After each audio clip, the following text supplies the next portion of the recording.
La historiografía oficial da por consabido que las órdenes militares surgieron en la época de las cruzadas como agrupaciones de caballeros cristianos, los Miles Christi, con la finalidad de defenderse de los musulmanes a la ciudad de Jerusalén y sus santos lugares, aunque otras fuentes no oficiales establecen su origen en el Egipto faraónico y quizás más atrás en el tiempo en Sumeria.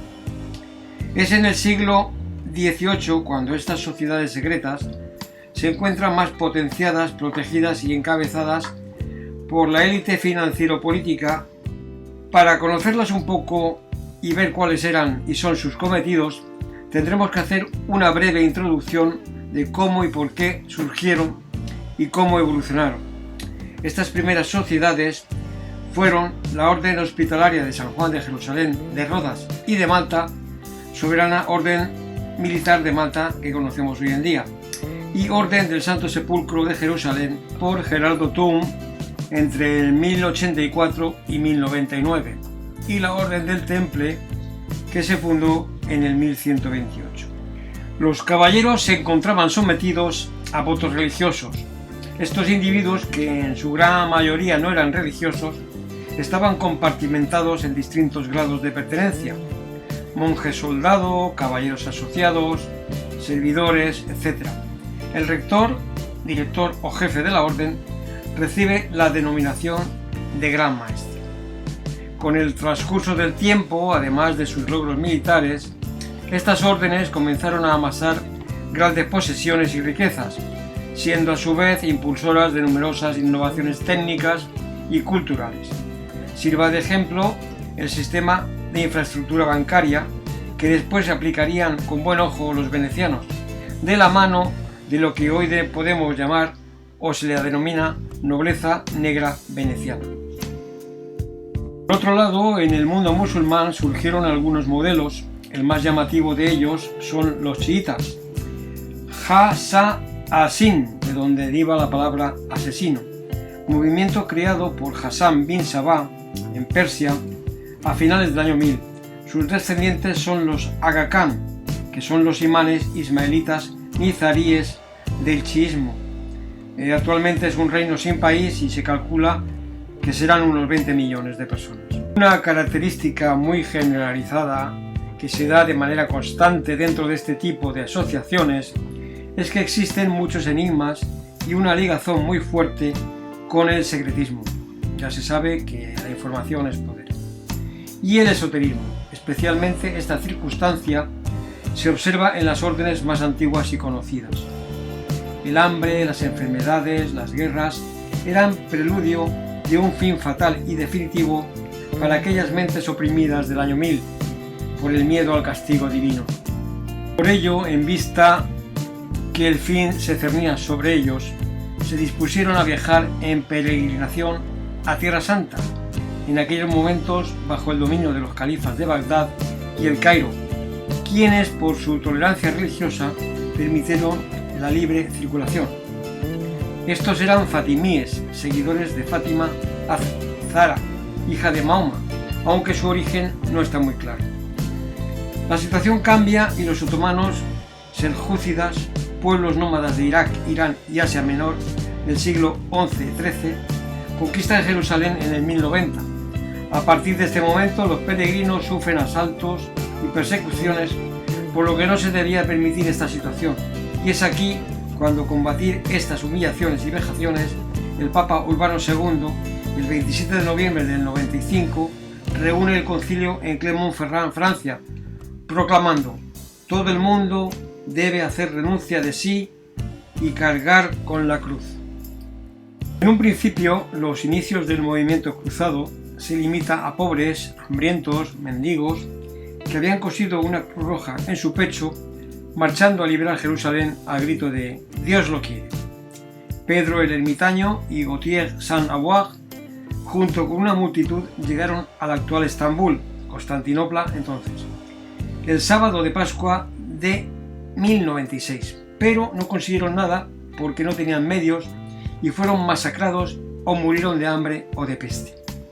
Poco después llegaron los caballeros cruzados, que sí consiguieron apoderarse de la ciudad de Antioquía y el 15 de julio del 99 tomaron Jerusalén.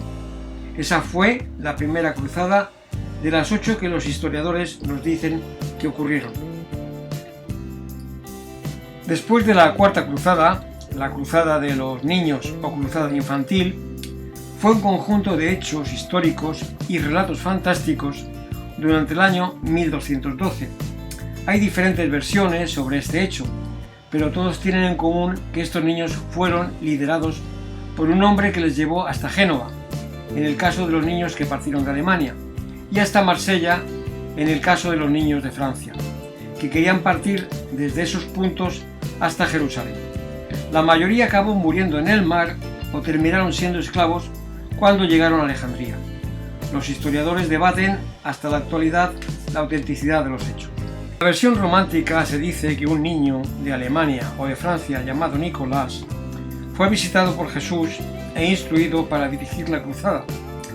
Alrededor de 20.000 niños se dirigieron hasta el mar Mediterráneo, donde las aguas se separarían y les daría paso hasta Jerusalén.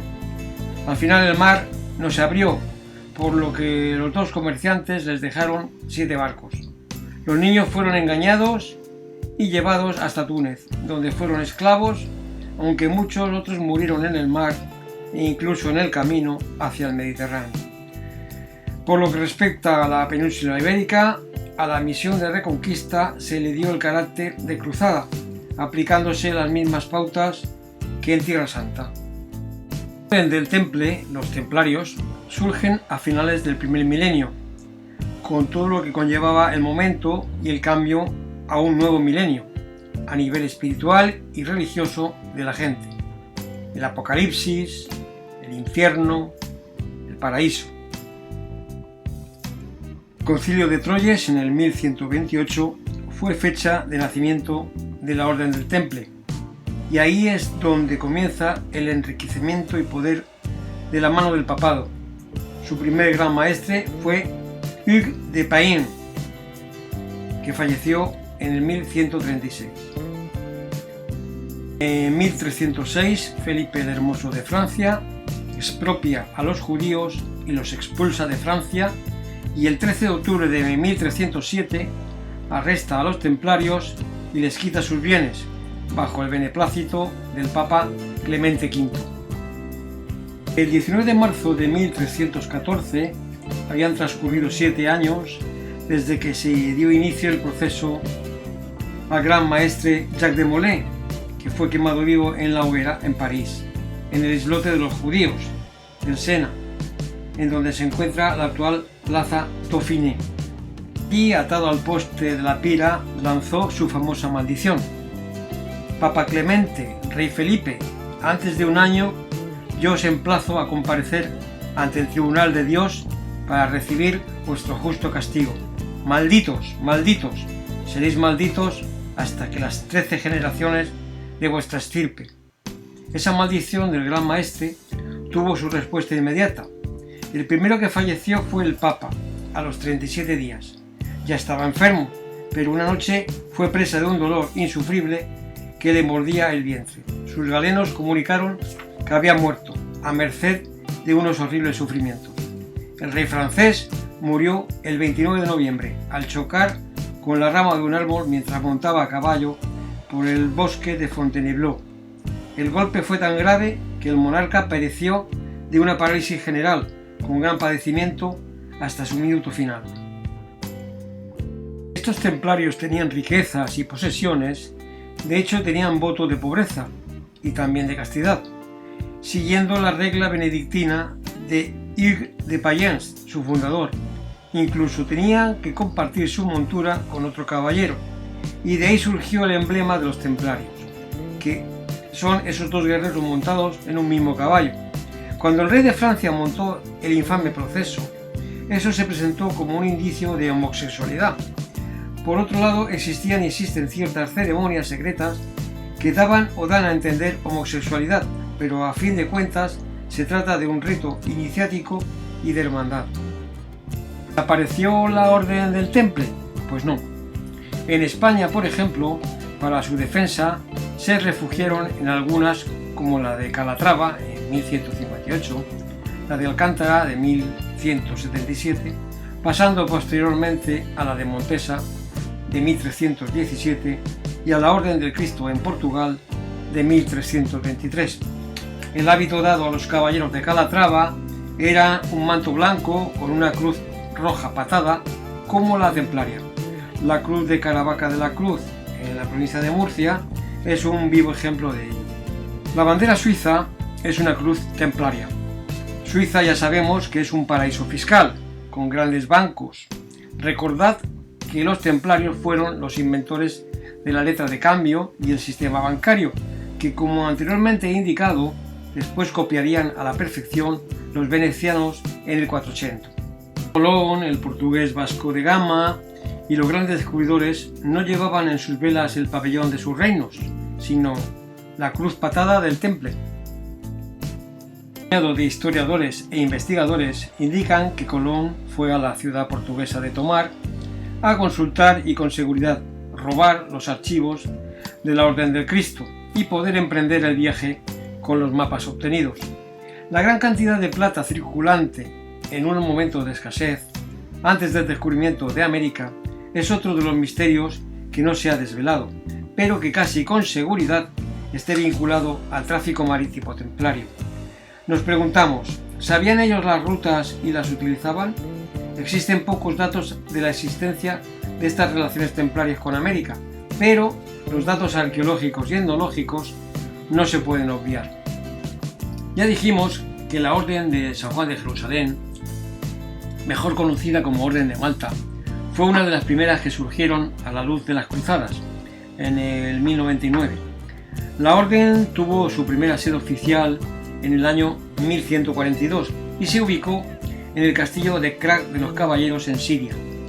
Cuando Saladino conquista Jerusalén en 1187, en cuya batalla murió el Gran Maestre, la sede se traslada a San Juan de Acre, en donde se funda un hospital, y cuando fueron nuevamente expulsados de este sitio en el 1291, al mismo tiempo que los cristianos que vivían en Palestina, la orden se instaló en Chipre. En 1530, 8 años después de haber salido de Rodas, Carlos I de España y V de Alemania, con la aquiescencia del Papa Clemente VII, cedió a la orden las islas de Malta, Gozo y Comino, y la ciudad de Trípoli, en Libia, con la finalidad de la protección del Mediterráneo occidental del avance de los turcos, quienes en 1534 habían conquistado la actual Túnez. Por lo que respecta a la orden, esta debía permanecer totalmente aparte en las guerras entre naciones cristianas. Estos años fueron duros por los graves problemas económicos, desaparecen prioratos en algunos lugares como los países escandinavos debido a la reforma protestante, así como por la conversión de muchos de estos caballeros al protestantismo, especialmente en Alemania y Holanda. Y en estas circunstancias se produce el sitio de Malta en 1565. Los eventos que ocurrieron durante el sitio de Malta comenzaron el 18 de mayo. La orden contaba con aproximadamente 540 caballeros y hombres de armas distribuidos entre la ciudad de Bilbu, Senglea y los fuertes de San Ángel, San Miguel y San Elmo. El gran maestre Jean Parguissot de la Valette tenía también bajo su mando a 1000 soldados y arcabuceros españoles, así como entre 3000 y 4000 milicianos malteses e irregulares. El ejército turco constaba a su vez de 30.000 a 40.000 hombres, varían según las fuentes, y más de 200 galeras. Aunque la orden logró defender la isla durante algunos meses, en el curso de los combates se perdió el vital fuerte de San Elmo y probablemente habría tenido que abandonar toda la isla de no ser por el gran rescate del 7 de septiembre prestado por el ejército español, el cual se encontraba en Sicilia. En el año 1798, Napoleón, de camino hacia la conquista de Egipto, tomó la isla durante los hechos conocidos como la Toma de Malta, obligando a la orden a abandonarla. En el 1800 los ingleses conquistaron el archipiélago, aunque fueron reconocidos los derechos de la orden sobre la isla en el Tratado de Amiens en 1802. Los términos estipulados no fueron respetados y la isla dejó de ser sede de la orden. Ha tenido sedes provisionales en Messina, Catania y Ferrara en Sicilia. La orden se estableció finalmente en Roma en 1834. Durante el siglo XX la orden volvió a centrarse en su misión de asistencia hospitalaria. Bajo el gobierno del gran maestre Fray Ludovico Gigi Albani della Rovere, la orden llevó a cabo misiones humanitarias durante la Primera y Segunda Guerra Mundial. En el 1961 la Santa Sede aprobó los nuevos estatutos de la orden. En la actualidad el nuevo gran maestre es el italiano Marco Luzago. Integran la orden unos 13.000 caballeros y damas y aproximadamente unos 80.000 voluntarios. La orden se encuentra en los 5 continentes. Para comprender el poder que ostenta la Orden de Malta, hay que resaltar que mantienen relaciones diplomáticas con 104 países en los 5 continentes, con la increíble excepción de Grecia. Recordad que una de sus sedes estuvo en Rodas. La República de San Marino fue el primer estado con el que se establecieron acuerdos de este tipo en 1936. Con España se establecieron relaciones en 1937 y la representación diplomática se elevó al rango de embajada en 1972. Pese a que en el pasado se rompieron las relaciones con la Federación Rusa, Francia y Alemania, en la actualidad la Orden cuenta en esos países con una misión diplomática especial. En algunos estados la Orden tiene un estatus análogo al que poseen las delegaciones apostólicas, que le permiten establecer representantes oficiales en su territorio sin llegar al rango de embajada.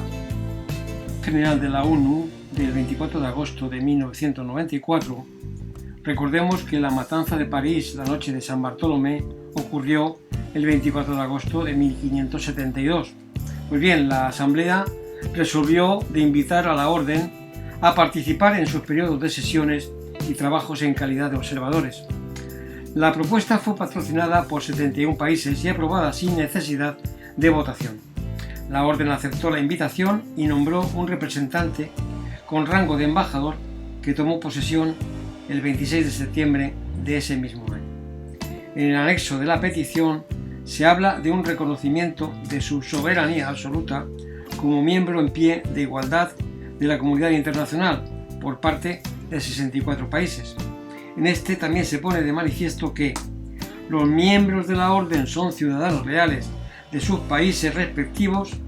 Esa lealtad no queda comprometida por el hecho de que formen parte de la Orden, lo cual constituye un honor supranacional suplementario.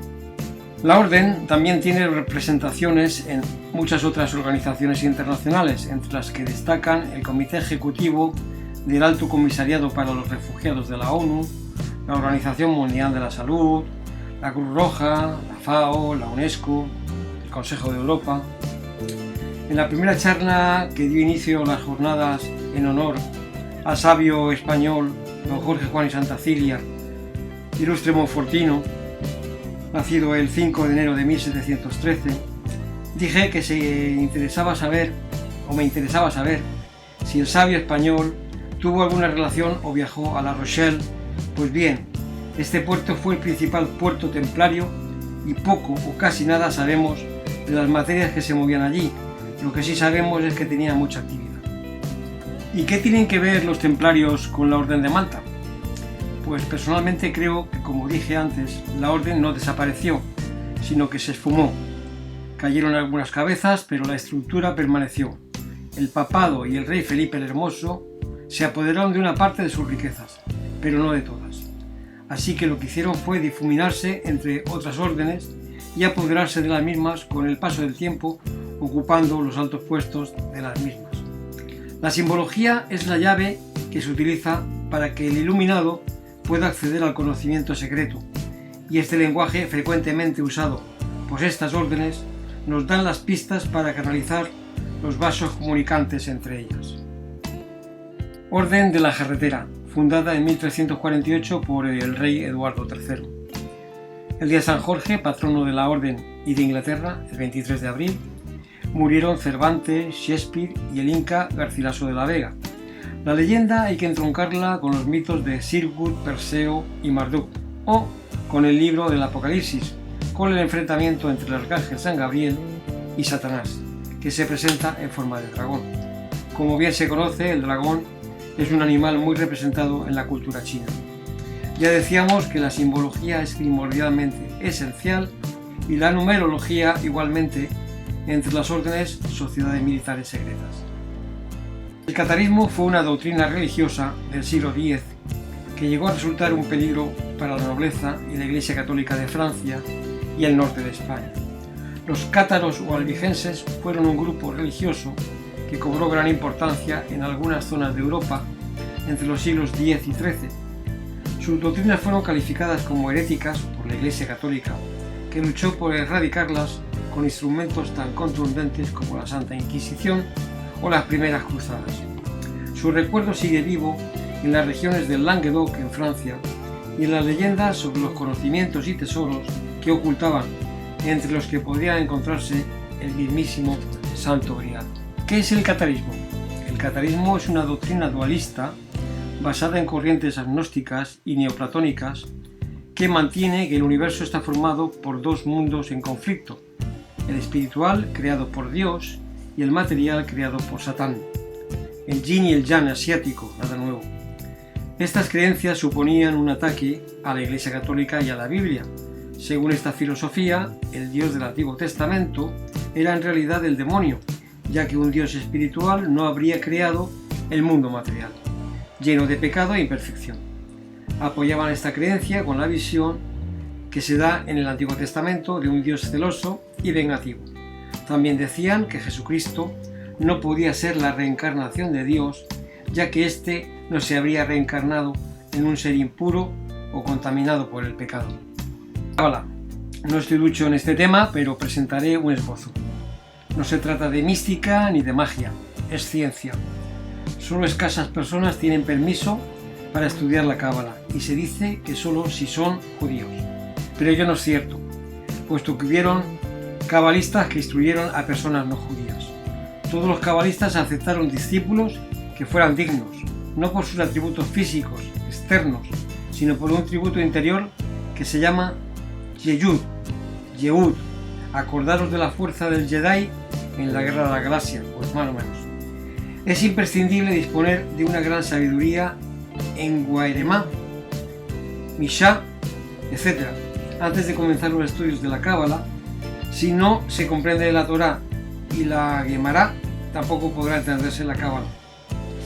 Está totalmente prohibido el empleo de amuletos, agua bendita, manipulación y uso de números o letras para protegerse del mal, dado que ello es totalmente opuesto a las enseñanzas de la cábala. De facto, se considera idolatría el solo intento de utilización de las fuerzas superiores por alguna razón egoísta y personal. Se entroncó la cábala con las filosofías de Oriente, asociándola con el budismo y con el hinduismo, pero se debió a que la espiritualidad, como indican los libros cabalistas, todavía no se había revelado. La sabiduría de la cábala ha permanecido virtualmente oculta de la humanidad desde que apareció hace más de 4000 años allá por Babilonia, hasta tal punto que al día de hoy escasísimas personas saben lo que de verdad es la cábala.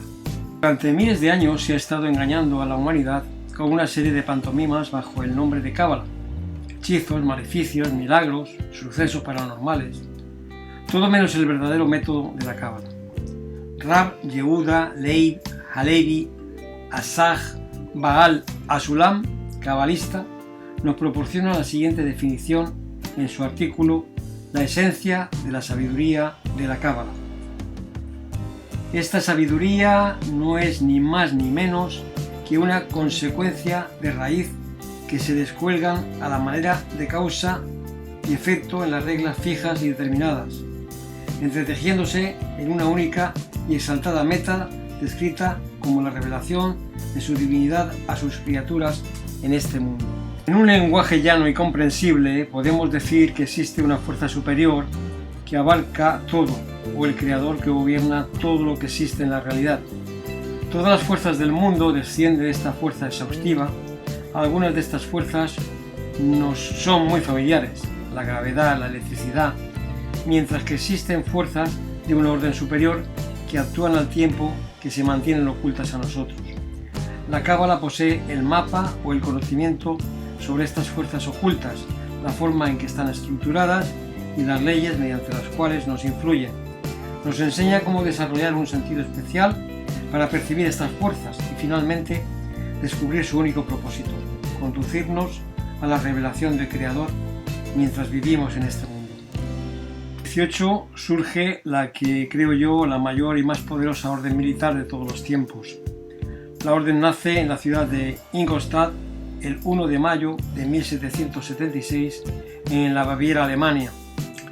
Su padre fue el jesuita Adam Weishaupt, de la orden de los perfectibilistas o iluminados de Baviera, hoy en día mundialmente conocidos como los Illuminati, que traducido del latín significa los iluminados.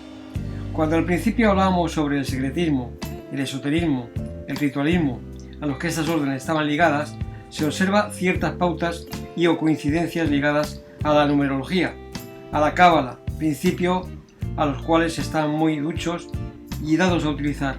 Sirva como ejemplo, Adam Weishaupt fundó su nuevo grupo sobre la base de la orden jesuita, con la cual estaba muy ligado y familiarizado. Los maestros de los Illuminati eran y son una verdadera sociedad secreta, completamente cerrada al mundo exterior. Tenían y tienen un plan preciso para eliminar todas las religiones e instituciones civiles y gobiernos, reemplazándolos por un nuevo gobierno global, un sistema al que Weishaupt llamó el Nuevo Orden Mundial, New World Order, en latín Novo Ordo Seclorum, o lo que es lo mismo, la alianza de las civilizaciones de nuestro ínclito presidente Rodríguez Zapatero. El 1 de mayo de 1886 los Illuminati cumplían 100 años. Los obreros de Chicago organizan una huelga y muchos mueren de forma cruel. Así nacía el Día del Trabajador. La orden de matar fue dada por los mismos que organizaron la huelga. El 1 de mayo de 1945 la élite anuncia la muerte de Adolf Hitler. El 1 de mayo de 2011 la élite anuncia la muerte de Osama Bin Laden. La noche del 30 de abril al 1 de mayo es el tiempo de las prácticas ocultas para los satánicos, el tiempo de las orgías. En la noche de Walpurgis, se convocan las brujas a reuniones sabáticas. Hoy día es una de las 8 fiestas del movimiento de las brujas en los países anglosajones. ¿Tenía y tiene este nuevo orden mundial?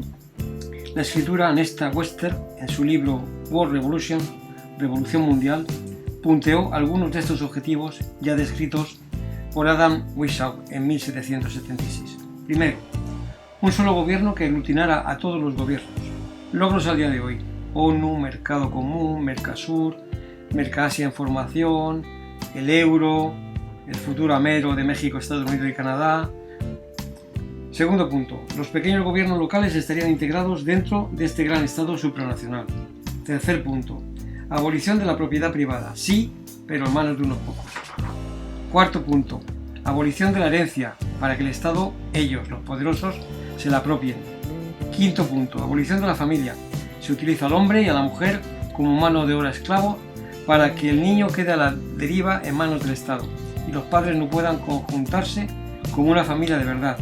De ahí las rupturas, los divorcios, las agresiones de género. Todo ello motivado por el estado mental que origina esta situación de angustia opresora. Sexto punto, abolición de la religión. Séptimo punto, creación de un gobierno mundial único dirigido por las élites preparadas. Ellos mismos, claro está, los demás no estamos preparados. En 1871, un general americano llamado Albert Piquet, que había convencido a los Illuminati por Giuseppe Mazzini, completa su plan militar de 3 guerras mundiales y diversas revoluciones en todo el mundo, que culmina en la mudanza de esta gran conspiración en su etapa final. Según el plan de Albert Piquet, en la Primera Guerra Mundial se va a luchar con la finalidad de derrocar al zar de Rusia, según lo prometido por Nathan Mayer Rothschild en 1815. El zar va a tener que cambiarse por el comunismo, que ha de ser empleado para atacar a las religiones, especialmente contra el cristianismo. Las diferencias entre los imperios británico y alemán se utilizará para fomentar la guerra. que la Segunda Guerra Mundial se va a utilizar para fomentar la controversia entre el fascismo y el sionismo político, con la masacre de judíos en Alemania, una pieza clave en traer el odio contra el pueblo alemán. Esto está diseñado para destruir el fascismo que crearon los Rothschild y aumentar el poder del sionismo político. Esta guerra también está diseñada para aumentar el poder del comunismo en el nivel que se igualaba a la cristiandad unida. La Tercera Guerra Mundial se va a incitar al odio del mundo musulmán a los efectos de juzgar el mundo islámico y los sionistas políticos unos contra otros. Ojo, estamos hablando que esto ya se dijo en 1871, muchísimo antes de que se produjeran estos acontecimientos. Mientras esto suceda, el resto de las naciones se verán obligadas a luchar en un estado mental y agotamiento físico y espiritual y económico.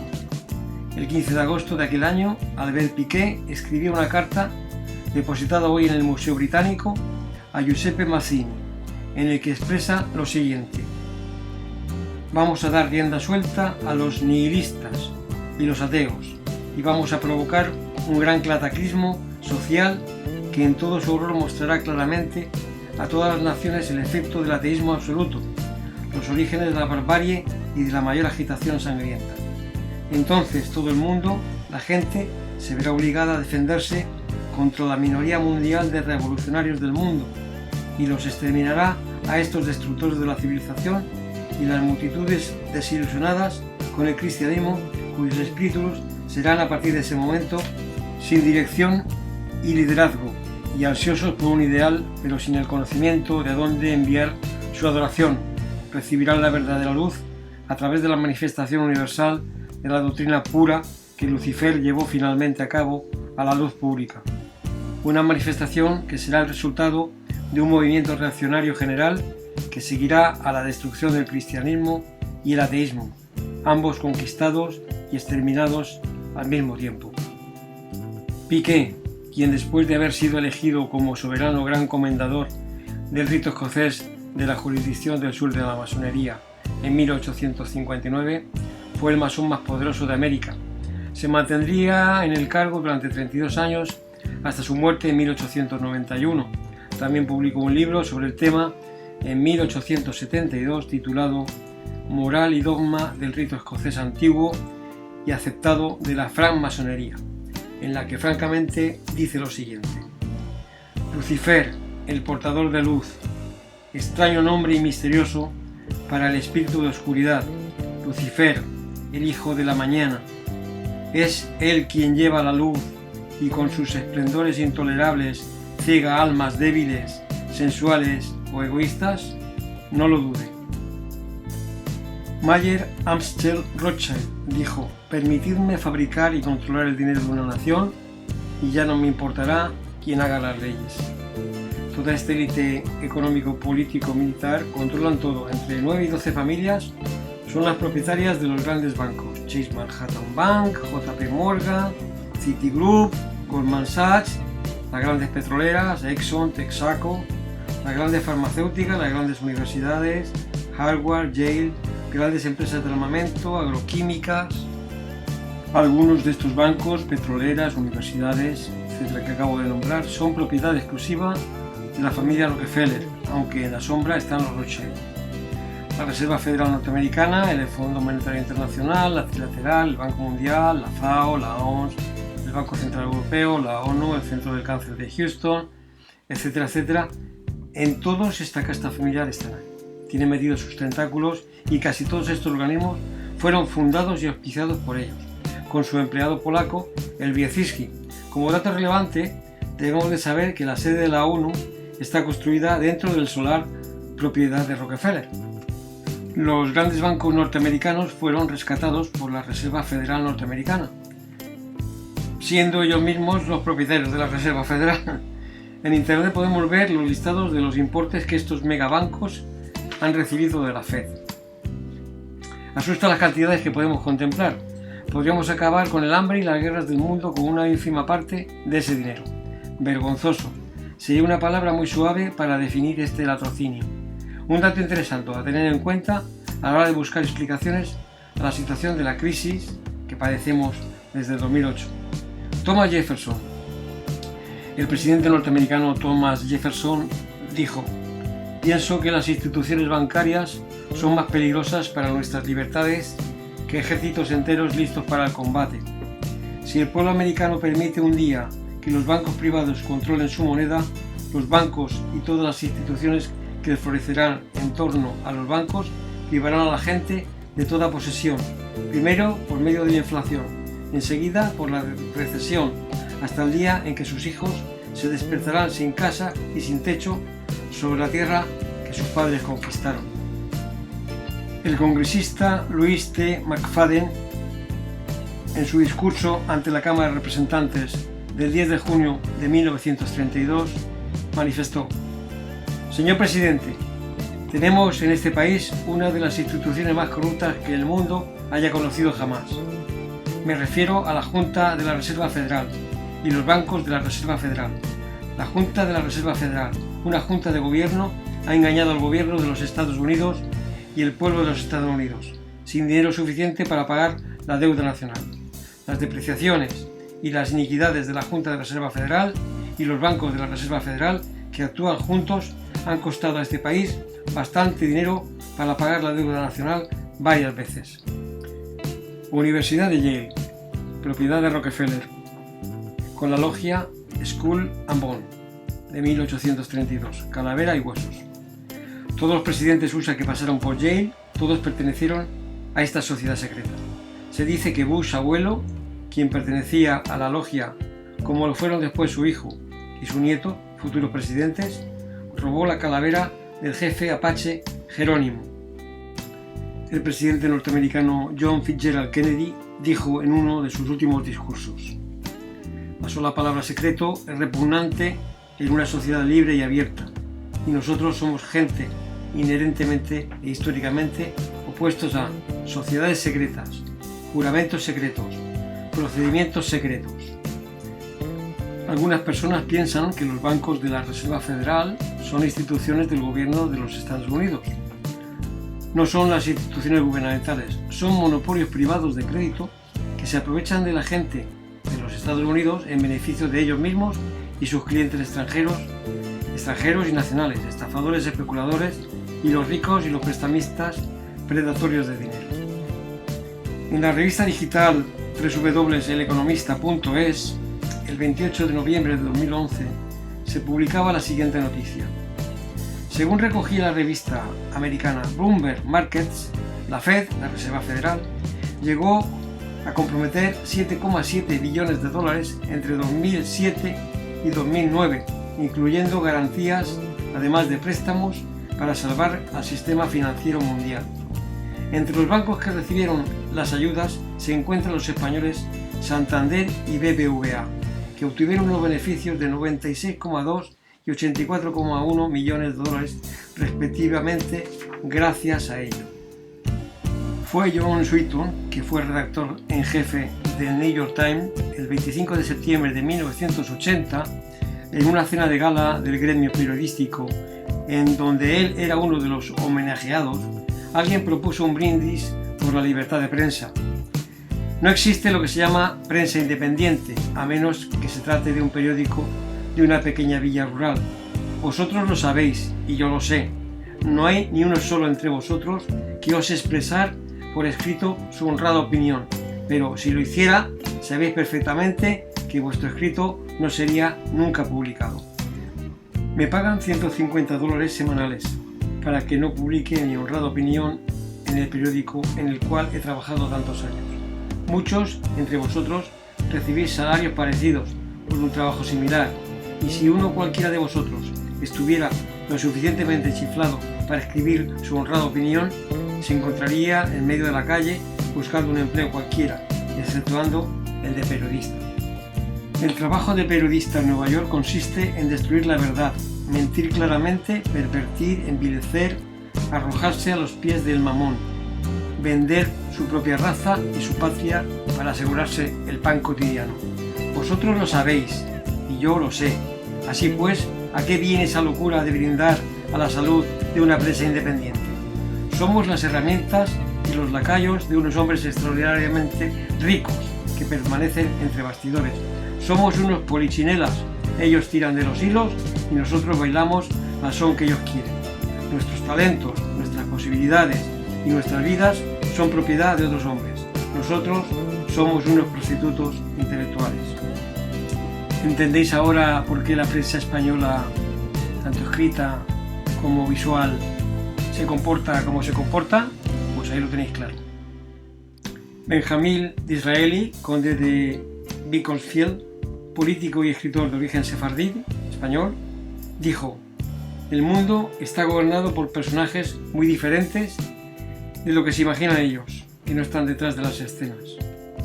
John Edgar Hoover, director del FBI desde su creación, fundado por él, el 10 de mayo de 1944 hasta su muerte en 1972, dijo: el individuo se ve obstaculizado por encontrarse cara a cara con una conspiración tan monstruosa que no puede creer que existe.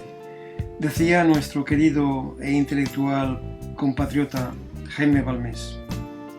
No admita ideas sin analizar, ni proposición sin discutir, ni raciocinio sin examinar, ni regla sin comprobar. El análisis racional de los acontecimientos pasados nos llevará a prever acontecimientos futuros con una sencillez pasmosa. No son capacidades de futurólogos, sino deducciones lógicas. En política y en economía nada surge espontáneamente. Todo está predeterminado por quienes ostentaron y sustentan el poder de derrotar reyes, crear guerras, crisis, epidemias. La naturaleza interviene también, pero la mayor parte de las veces es por inducción o casualidad. Lo único que espero es haber logrado no solo entretener, que ya es muy difícil por mi parte, sino haber alcanzado que dudéis de todo y haber puesto en vuestra boca y vuestra mente las palabras ¿por qué?, ¿cómo?, ¿quién? Res non verba.